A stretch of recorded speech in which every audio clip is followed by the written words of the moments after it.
All right, Learn Jazz Live. I am with a good friend of mine, an incredible musician, an incredible educator, and also part of Team LJS, and that is Brett Pontecorvo, who gave one of the most important. All the workshops are important, but this was a very important workshop, and just so excited to pick your brain about all of this. So thanks for being here.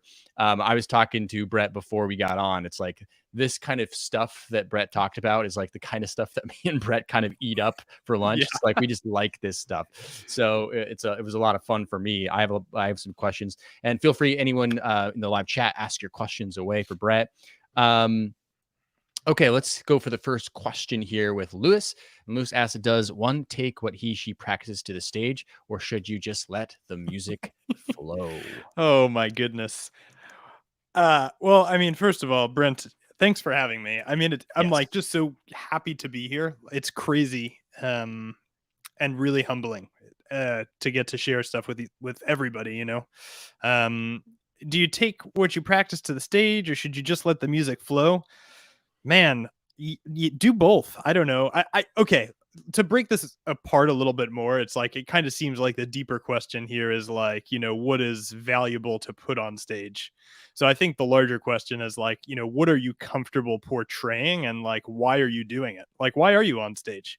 What are you doing when you're there? Like are you trying to like be honest with people and make them be able to connect to your personal experience? Like are you okay with bringing what you practice to the stage? Like when you say let the music flow, like are you trying to do something that's more free? I mean, I guess my my thought on this is like, do both, but like maybe you need to ask yourself, like, why am I on stage? Like there are bands, and the reason that they are on stage is to create a feeling of community. There are bands, and the reason that they're on stage is they're trying to make intellectual high art. There are bands that are on stage that are literally just trying to make everybody in the room dance. So like if you can answer that question, I think you might come up with a better answer to this question. Is kind of what Yeah. pops into my head. I feel like almost like you have no choice but what to take some of what you have been practicing onto the stage, whether you think you are or not. I think maybe, and tell me what you think about this, Brett. Like, I Yeah. think that there is a misconception that if you're not trying to force something in when you're improvising or playing like live, that you're not applying what you've learned. Yeah. But there's kind of a gap there with that understanding. What do you think about that? No, there totally is a gap. I mean, I think like, yeah, it's impossible to not bring something that you practice on stage with you. Like even if you're not trying to, right? Because it's just going to be in your mind and body, Mhm. right? Yeah, Um, absolutely. and also like just calling it good. Like take whatever you practice on stage. You don't have to force anything, but just being like, okay, this is where I am. You know. Um, I don't know if I totally answered your question, but yeah, there is a gap there. It's, we don't have to force anything. Yep. Love Yeah. it. Lana, I'll come back to your question a little later. Allah is asking in the inner. I like this because this actually gives you an opportunity to talk a bit about your in your workshop. In the Yeah. inner circle, we do get the message you can make progress with even 30-minute practice sessions. If you have various responsibilities in life, how can you remain positive in an online space? But Yeah. you just said in your workshop that you could make progress in 5 minutes a day. So why don't you talk about that? Yeah. So okay, like, what is progress even? Okay.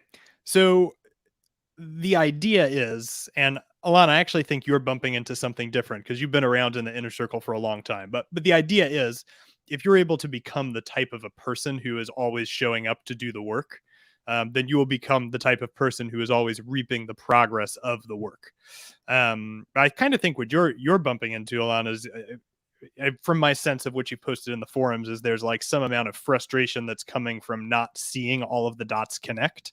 And so, for you, like, remaining positive in an online space, I mean, my instinct is like, if you are not feeling the positivity, then perhaps the way to go to another thing is just to like stop what you've been doing and pick a different thing to work on. And then return to it later. So if you've been doing one particular course or whatever, like hit up another course. And then I think the LJS community does a really good job of this, just from, you know, what I've seen. Like, man, just post like, hey, I did this thing. Like, I'm feeling a little discouraged. What do you guys have to say about that? I mean, I read like post after post of people being like, sometimes it's hard, keep going. Like, you know, it is a pretty supportive place to just be honest, even about the way that you're feeling. Yeah. I think that I love that. I Yeah. think that what you're a big part of your workshop that I think really struck me quite a bit was that, you know, we're reframing the narrative here, Yeah. right? We're reframing what we actually believe success is, right? We're setting ourselves up, like you said, to win every single time, right? So, one thing that I would say is, what can we change to reframe that narrative, right? Yeah. In 30 minutes, you can accomplish a lot, but are we creating the rules of the game for us to win? Do we need to alter the rules of the game for us to win, given what responsibilities we do have in life? What do you think about that, Brett? Yeah. Yeah. I mean, changing the narrative always works, right? Like, if you're not hitting the bar, move the bar. Because, you know, you kind of just continue to get stuck in a circle, right? So if you're not hitting the thing you wanted to hit, you're not getting there. Like, well, maybe just move the bar so that where you are is a winning bar, and then keep going from there. Um, Yeah, because, and I guess that's kind of the whole concept of the idea of a game. Like, winning is, you know, addictive and a kind of a cool cycle to be stuck in. Like, you want to be stuck in the winning cycle, not in the discouragement cycle. So yeah, move the bar, change the narrative. I love that language. yeah. I think something that really got me thinking too is like when you were creating the strategies in your workshop, it was like, well, I'm going to reach breakthrough if I do this, this, this, and this, right? So it's not so much about like, you know, are we, first of all, are we setting up a game where it's like we're trying to perhaps reach um, a breakthrough that we're not ready to get to, right? Yeah.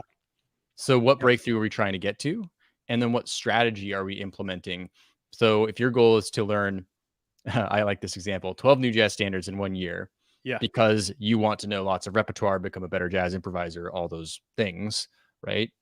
You're technically winning the game, right? Right. Even if not all the dots are connecting all the time. Would you agree with that? Yeah.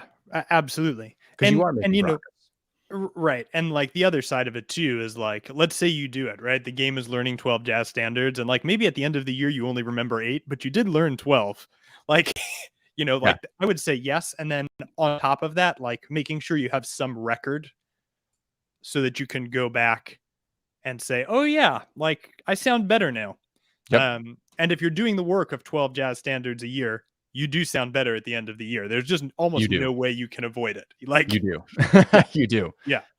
Well, speaking Um, of documentation, Phil asks, you mentioned documentation of the process being important. What tools do you find most helpful for yeah. documentation, and what does the documentation look like? Okay. So I'm gonna say this. Documentation is super important.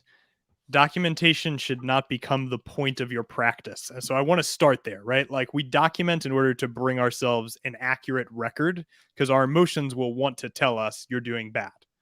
Or you're no, whatever. Like, you have a discouraging day, and so your emotions are saying whatever. So the point of the documentation is data is going to be louder than your emotions.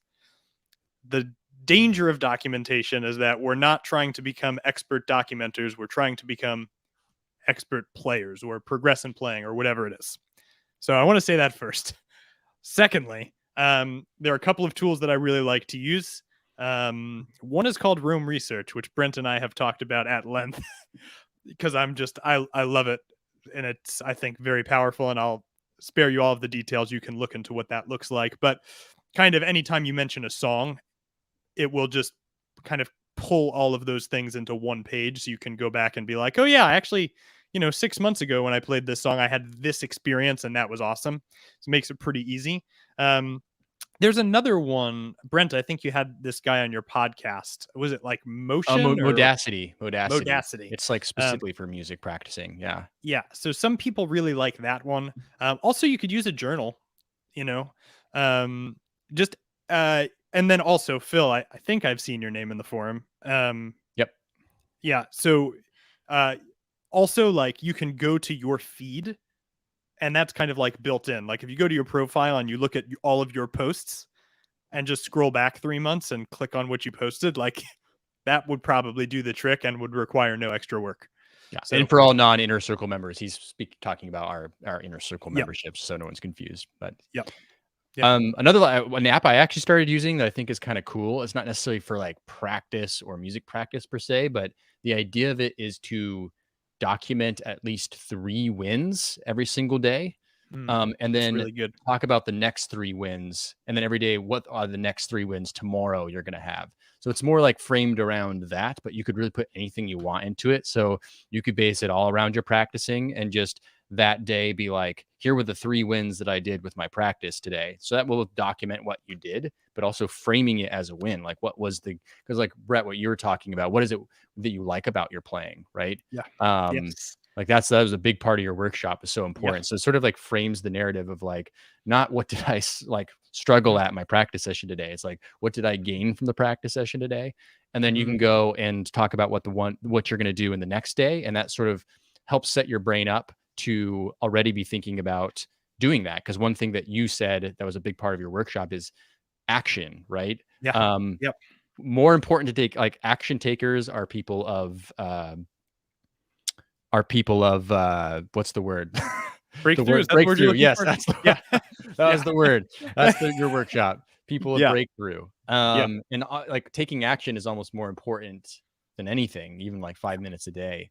Yeah. So that's another option perhaps that could Yeah, be used. and it also retrains your brain to look for those things. I'm actually working with a woman right now, and uh, she's yeah, like part of like what we're doing musically is like developing a new dialogue.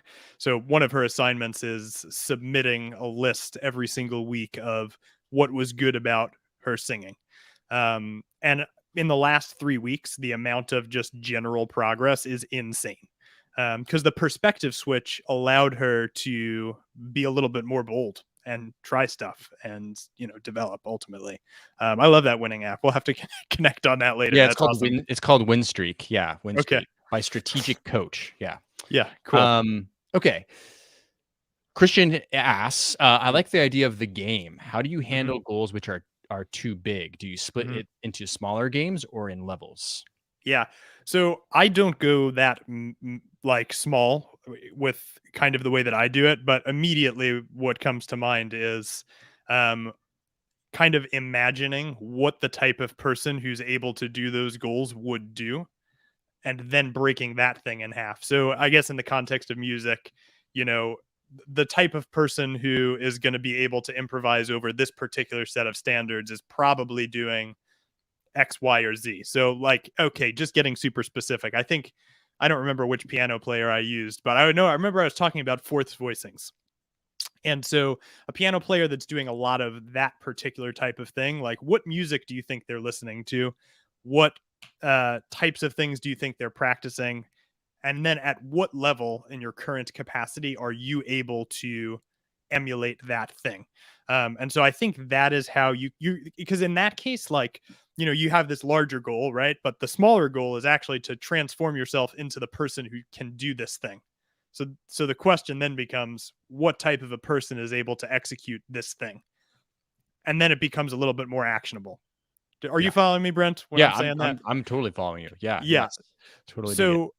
So but if you love games and levels, then you can just, if you write out kind of those questions on a page and go top to bottom, your levels will be there, if that really works for you. Yeah, I love it. I love it. Yeah. Um, I don't know what to think about this question. I'm gonna put it up just 'cause Yeah. I'm Okay. fascinated by it. Napoleon made Bernadette Prince of Pontecorvo. B later became king of Sweden and Norway. What's your confidence game for the moment, Brad? Wow. What answer do you have to that? That's a great question. Well, I guess, for me right now in my like just general personal development, I am taking the approach that I have to call everything about where I am good. Yeah. And until I can be good where I am, then I can't actually fully step into being good where I'm going. So I guess my confidence game is like saying, hey, like where I am, what I've done, what I play, what I create, what I think about myself is good. Um, and I guess I'm trying to really move from this place of like affirming where I am, even with the things that aren't perfect, as a way to then begin to create things more freely. So yeah, I think that's the game that I'm playing right now. I I don't know like if it's that. a That's a confidence good game, game. I but like that's the way where the I am. person asked that question. Yeah. If that's Yeah. what they meant by the question. But yeah, Yeah. that was killer. Yeah, actually there's this great book that I'm almost done reading called The Gap in the Gain Mm, by Dan I can't remember his last name. Gap in the yeah. Gain. It's kind of along the lines of what you're talking about. It's about measuring your progress, whether it be music or anything else in your life, not by where your ideal is, which is a constantly moving target, right? You want, like, for example, for music or jazz, Yes. like It's you moving. want to play, like you know what you want to sound like. You've listened to Yeah. the jazz musicians you like. Yeah. Well, you're just like, well, if I could just play this, then I would. But then that goalpost keeps moving, so Right. so you're never happy, right, with what your Right. progress is. So instead, measuring, it's a simple concept, but there's a lot more in the book. But always measuring your progress by looking back where you came from. I think you said something like that in your workquap where you were like, Yeah. you're using the trumpet player analogy, where you were like, um, you Yeah. know, At one point, for you playing to a even be single at this note. workshop, you had to like you Yeah. somehow had to qualify yourself to be here, right? Yes. Yeah. So being stuck qualifies you for the next season, right? You've done Yes. everything Yeah. you could do in order to get to the next place. Yeah. Um, Absolutely, 100% for sure.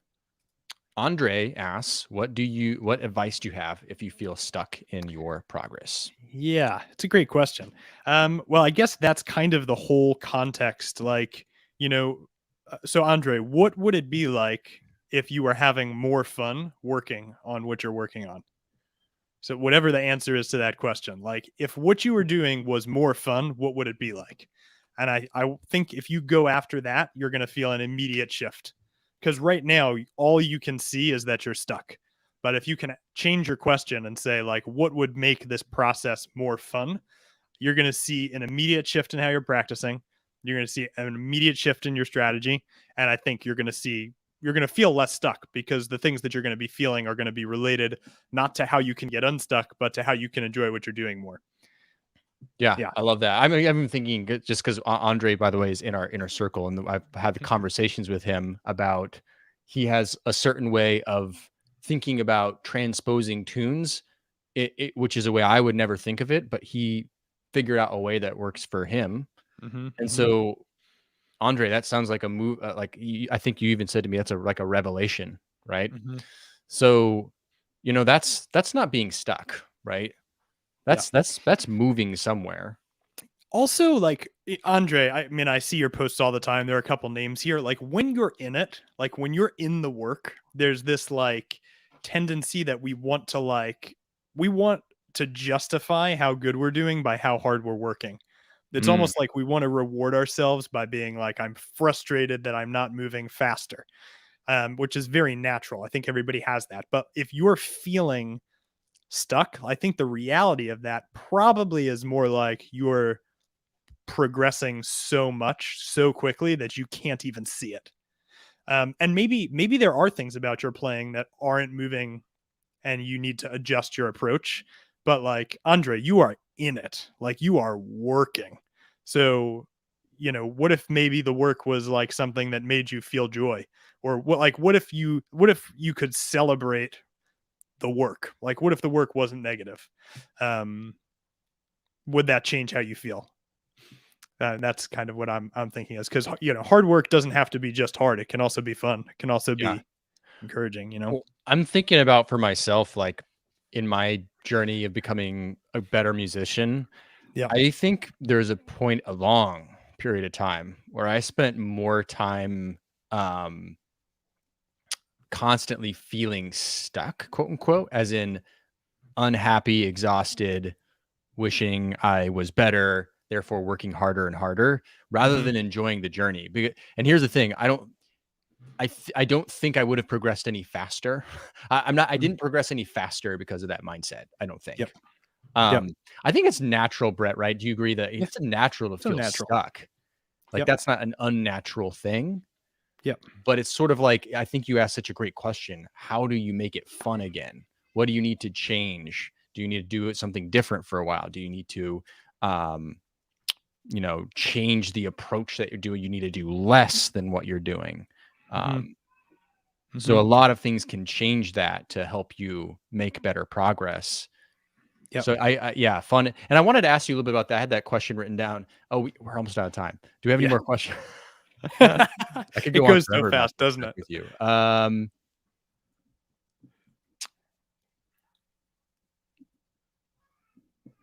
Okay, let's look at Michelle's question here. Mhm. Professional musicians tend to forget how to have fun. It's hard to move away from the attitude that this is work related. Any suggestions for motivating us to uh, get to the instrument more for fun? So I guess along the lines of what we were talking about, it actually plays right into my question. Yeah. Talk a little bit more about that, like how having fun does change the game. And I guess Yeah. with her question, like do you have any suggestions or just some maybe ideas for her? Because Yeah, sometimes playing like a different genre of music can be really nice. Um, so like, if you're always playing jazz, like, maybe you need to go play something a little bit ridiculous. I don't know, play a sax lead line on a dance song or something. I say that jokingly, but like, for me, the work has always been in jazz, but the fun has always been, Billy Joel and Elton John, or I don't know. I love show tunes. I worked in show tunes for a long time, so some of that is not totally applicable anymore. But yeah, I mean, get to another genre, make another space where you're not trying to do anything. Like, the work is that you have goals and you're trying to win, right? But like the fun sometimes is just like, yeah, I'm just making music. It's hard. It's hard, if one of the victory conditions of your game is enjoying it, that will probably shift the way you even deal with your vocational playing. It would be my guess. yeah. I Yeah. love that. That's amazing. Yeah. Michelle, it sounds like you might be a professional musician, which is Yeah. kind of the exception to most people Yeah. in our community. But I can totally relate to that. Mhm. When you make something serious or a part of your life or career, automatically it makes it into work, and you can enjoy the work, but that doesn't mean, like, for example, when I'm done my day, the first thing I do is definitely not pick up my guitar, Yeah. because Yeah. I've been thinking about jazz, I've been teaching jazz, I've been creating content around jazz, I've been just seeing the word jazz. Yeah. Yeah. you know, I'm in fact, if I'm doing anything with music, I'm jumping on my Soul Cycle bike and wrecking out That's to right. like Backstreet Boys or something. Yes. Brett can understand that. He has a Soul Yeah. Cycle bike. Yeah. Yes. You got me hooked. It's this Yeah, is the inner it's workings it's a here. dangerous. Um, so yeah, I mean, I think sometimes, and this goes for people like Michelle or other, taking the pressure off of this so Yeah. much, right? Music is not something to take seriously. You Yeah. know? I mean, Yeah. music is something to try to enjoy, and the hack, like you talked about in your workshop, is if you are enjoying it, you're probably going to improve faster. It's just Mhm. hard for us to train our brain to think that way. Mhm. But it is possible, you know? Yeah, and I think So that's what yeah. your workshop really taught Yeah. and showed us. Yeah. Yeah. So we're Uh, go for it. Were you gonna say anything no, else? I was just gonna say, yeah, it's so possible. Yeah, it's like we've been taught that all work is hard. Like we've been conditioned as a society to think that all work must be hard, and if it is not hard, then it is not good work. If there's no results, then it's not good work. It's Yeah. like so much of progress is intangible. I know we're at 4:04. I'm going to tell this one story, and we'll see where we're at. But I sometimes start teaching piano lessons as young as 4 years old, Wow. and a 4-year-old can do not a ton, you know. And every time I've started somebody this young, it feels to me like there's no progress for like 6 to 8 months, like none. It feels like every week is the first lesson. And then there's one day where they come to their lesson and immediately they know everything that they've been looking at learning for the last 6 to 8 months. And the truth of the matter was, each week they were improving, each week they were absorbing. They didn't care whether they had more or less information than the last time. They just were showing up playing games with me moving, cards on the floor, tapping on things, banging on drums. There was no pressure to progress, and yet there was this unbelievable moment of complete just showing of the absorption of the information. And the only thing I can come up with, obviously there are developmental things, right? But all they were committed to doing was showing up and playing. That was it. And they didn't know if it was hard or easy. They weren't trying to prove that they could or couldn't do anything, and they got it. So maybe that's what it is. Maybe that's the secret, I think that's like the perfect way to end the Q&A session. A lot. There I you mean, go. that said it all right there. Yeah. Brett, thank you so much for being part of Learn Jazz Live. Thank you for the wonderful workshop and Q&A session. The next workshop, which we is happening now, a little late for it, is effectively practicing the modes, but plenty of time to watch that workshop and then get to the next Q&A, which will be at 4:40. So go ahead and jump. This is a great, absolutely great music theory workshop. So check that out. Effectively practicing the modes with Nick Manella from the 10-Minute Jazz Lesson podcast. So we'll see you all back then, and we'll see you there. Cheers, guys.